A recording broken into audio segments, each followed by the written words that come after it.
premier, qui est le plus évident, c'est d'avoir une bonne idée. Ça, c'est important. Des idées, on en a tout le temps. En général, les premières ne sont pas forcément les bonnes, donc il faut vraiment se creuser la tête parce qu'on se dit que l'idée avec laquelle on va se mettre d'accord, c'est elle qui va nous accompagner pendant toute l'écriture. Donc c'est important d'avoir quelque chose à raconter, d'avoir de la matière et un vrai sujet qui nous plaît à nous et dont on sent voilà, qu'il a du potentiel et qu'on va pouvoir faire grossir en passant plus de temps dessus.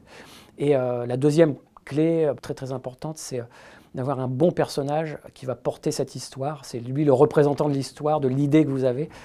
Et il faut que ce personnage soit à la fois un héros, parce que c'est un personnage de roman, hein, tous ces personnages-là sont un peu héroïques parce qu'ils arrivent à surmonter toutes les épreuves que le romancier leur impose, mais il faut aussi qu'il soit proche des gens, proche des lecteurs, qu'on se reconnaisse dans ce personnage. Donc il faut réussir à créer ce juste milieu justement entre le héros et le personnage ordinaire qui va dégager une empathie immédiate parce que quand vous ouvrez un livre, la première chose ou personne que vous rencontrez, c'est ce personnage qui vous invite dans son histoire. Il faut vraiment avoir envie de le suivre.